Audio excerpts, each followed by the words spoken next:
Patty Mills, Josh Giddey, and Team Australia fall short in a loss to Serbia in which they had a 24-point lead at one point earlier in the game. We're going to talk about it, break it all down, have some fun as only we can do. But you know what we got to do first? We got to play that intro. Tuned in to Chicago Bulls Central, your number one place for all Chicago Bulls news and content. I see red, I see red, I see red, I see red, yeah, I see red, I see red, I see red, I see red. What's going on, Bulls fans? Welcome to another episode of Chicago Bulls Central, your number one spot for everything Chicago Bulls related. My name is Haize, but more importantly, you guys can follow the channel at Bulls Central Pod on every social media platform we happen to be on.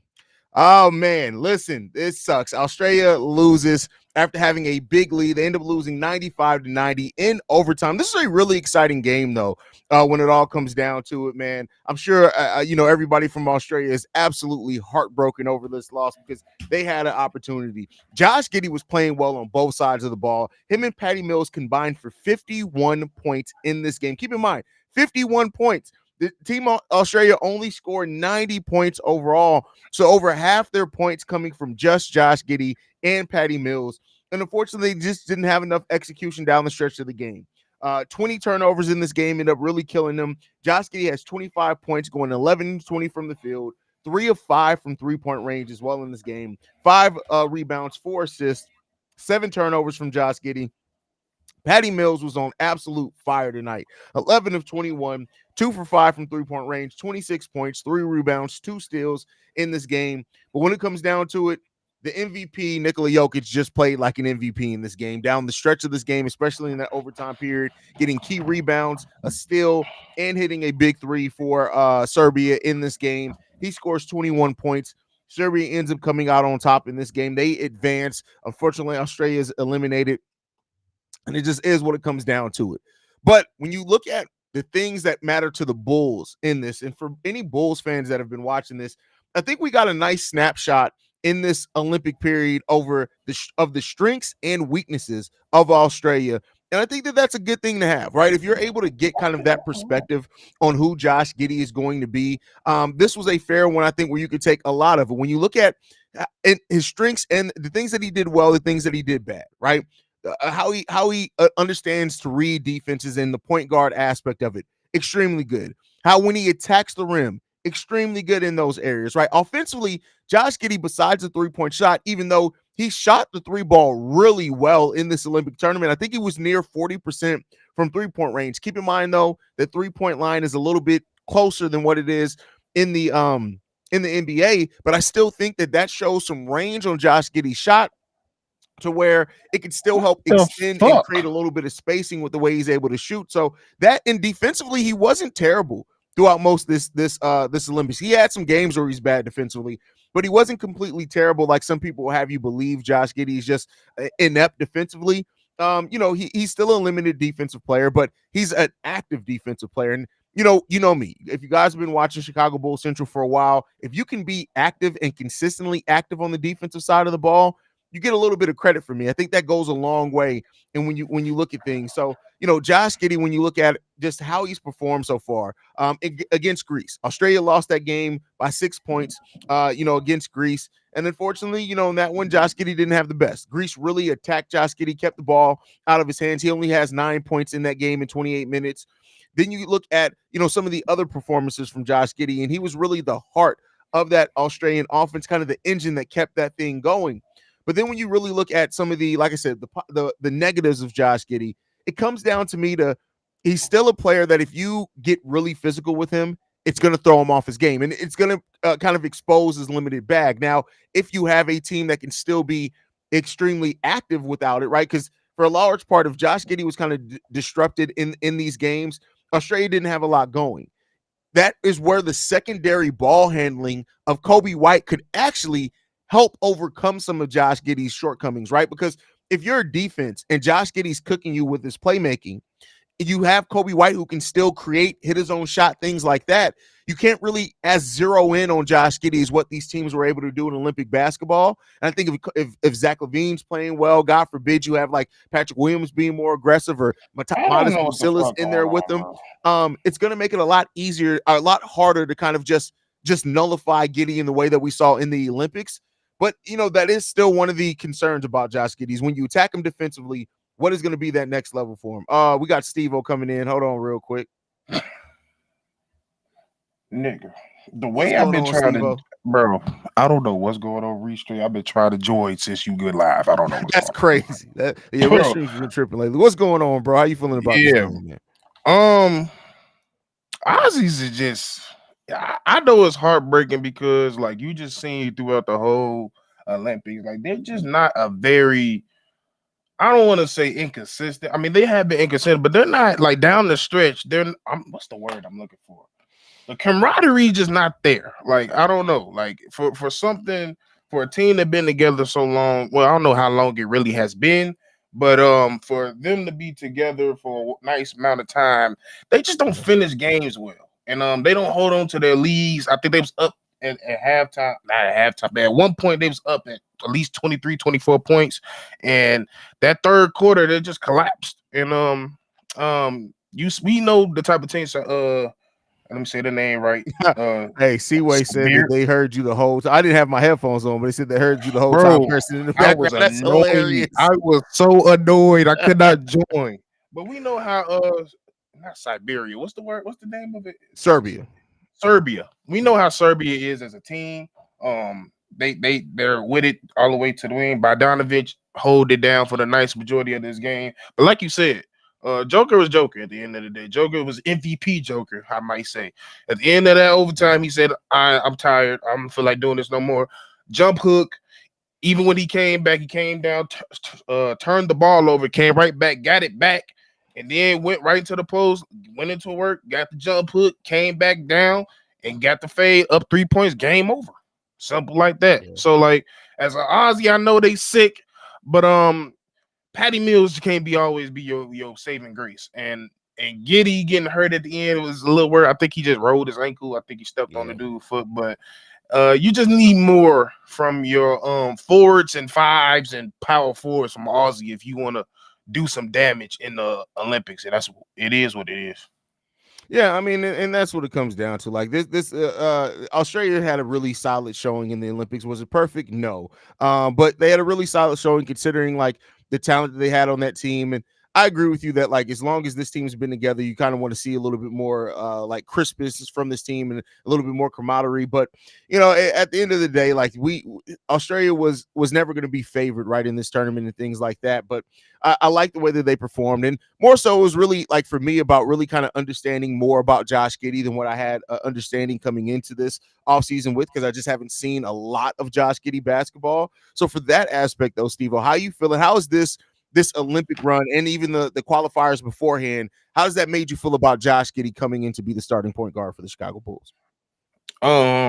It showed me what I mean. I think my only reserve about him and the reason why he kind of got benched in the playoffs on OKC was he wasn't aggressive enough on the offensive end for a point guard position.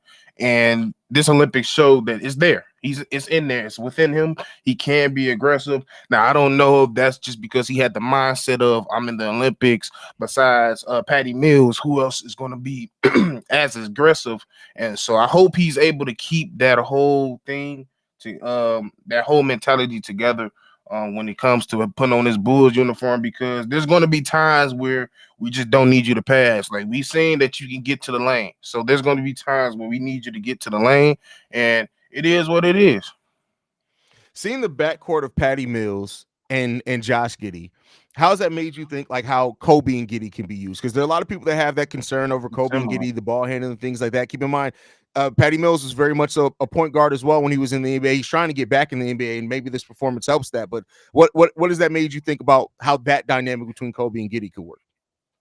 I liked it because for one, Patty Mills' game and stuff is basically a smaller version of a Kobe White.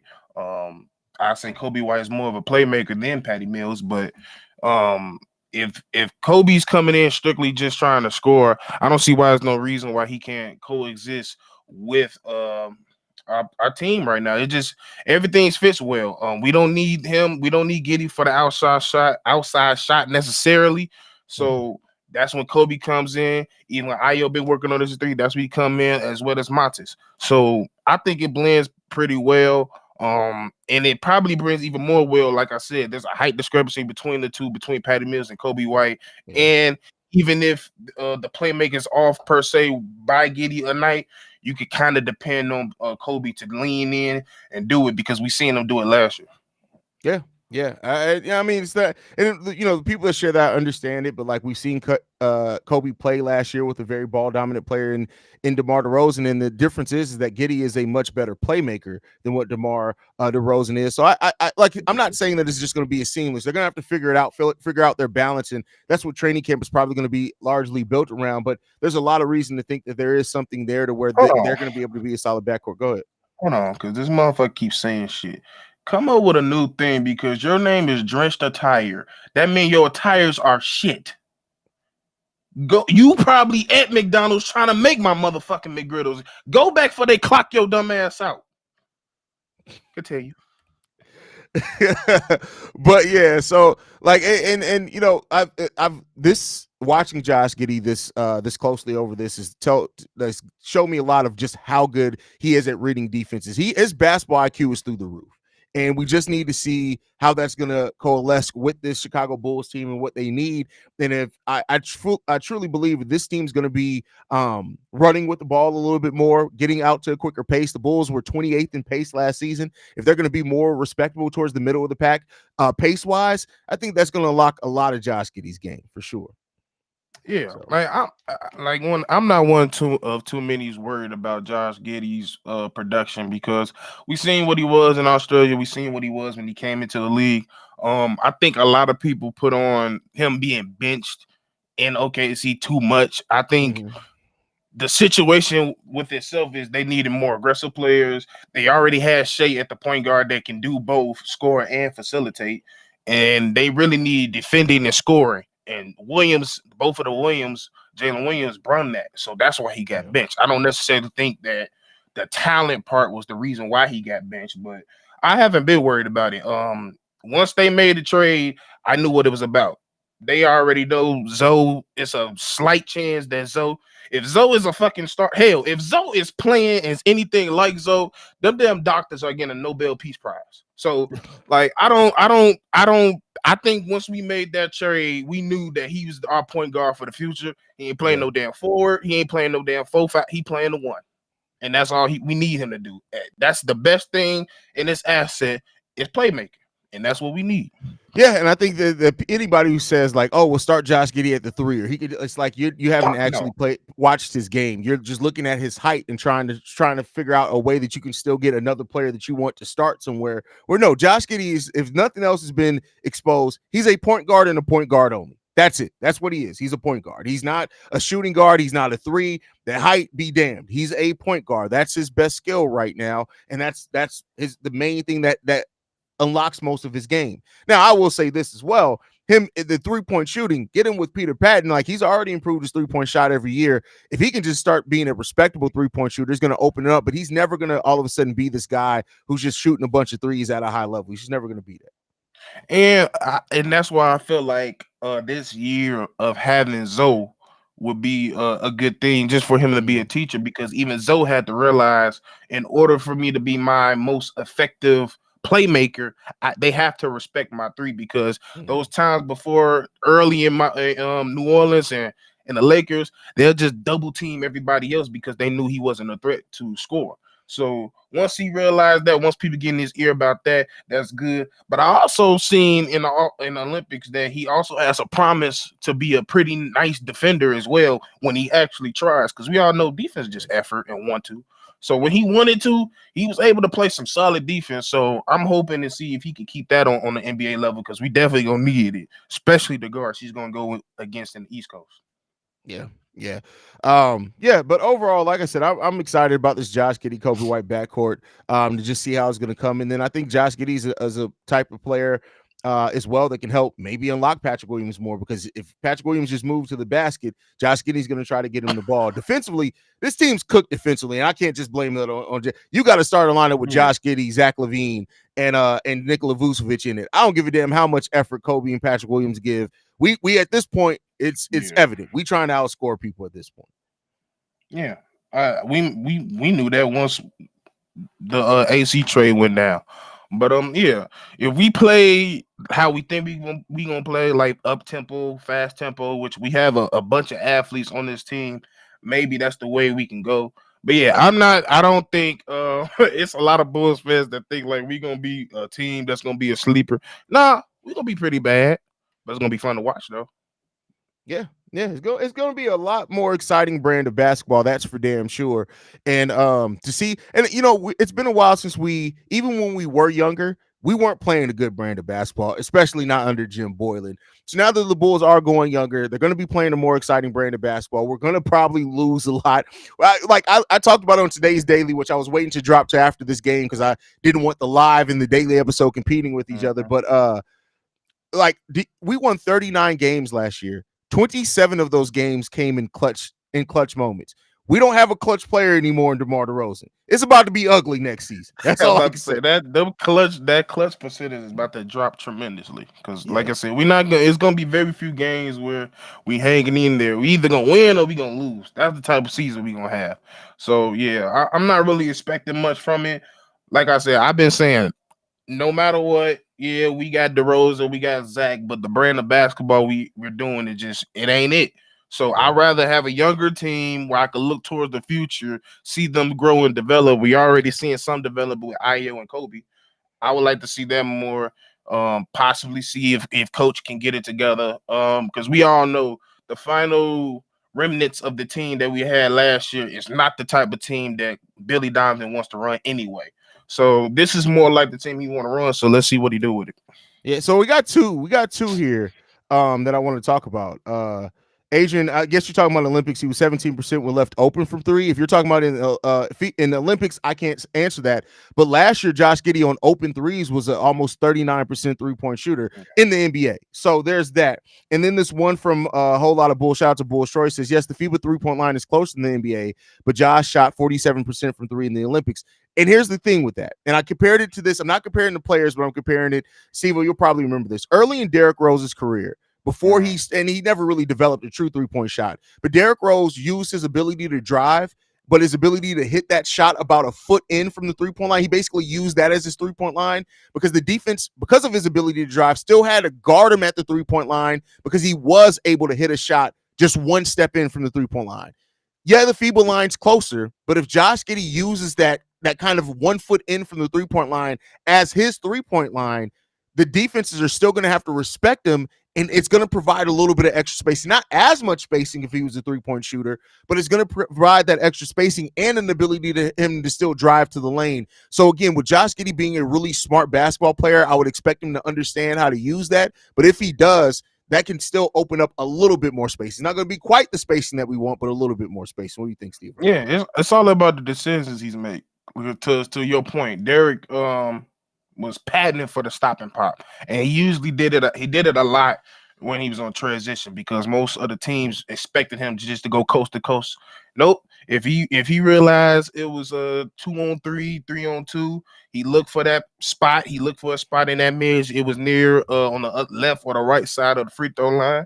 Stop, pop, made it every single time. And then when they came down the court, it did it again. You seen no players that was backing up step up a little bit more. He just drove right past them. So it's all about learning, reading, and reacting. And you seen a little bit of it in this game. I feel like in the Olympics, it was a little bit more of open threes. So I want to see what he does when his reaction when the defense is closing out at 100,000 speed, because that's a little bit different versus these open threes that he's beginning in the Olympics, because he's probably not going to get that much open unless they just don't have any type of respect in his three. And that's going to be a significant problem if that happens. That's a fact. That's a fact. And by the way, so y'all make sure y'all stay in for the daily episode today, because I got a little bit of insider information. It's not usually that I get to break some news, but apparently Jalen Smith may have been promised an opportunity to win the starting center role. So we'll be talking about that on today's daily episode, which drops in about 15 minutes. So y'all make sure y'all stay tuned in for that. Stevo, any last thoughts before we get up out of here, brother? No. Hell of a Olympics, Josh Giddey. I ain't gonna lie. I'm gonna give you a credit. Definitely solid production from Josh Giddey. And now hopefully again that twisted ankle is nothing serious. He was limping off the court towards the last couple of seconds there. Let's hope that it's nothing serious. So prayers up to Josh Giddey on that one. We don't need another point guard coming in with the injury. We just don't need that. So let's hope that that's the case. But other than that, man, guys, thank you so much for support. Us, covering Australia during this Olympics. You guys have really been turning out for these videos. I'm actually surprised, but I love you guys, man. You guys make sure you guys can follow us at Chicago at Bull Central Pod. You can send us any feedback, questions, comments, concerns, bullcentralpod@gmail.com. Lastly, if you want to leave a text message and our voicemail for the mailbag, the number to do so, 773-270-2799. We're the number one spot for everything Chicago. Hey, Jamal, I can't read the comments this one. This is a work day. I am clocked in at work right now. Love you guys. Go Bulls. See you, Rich, y'all.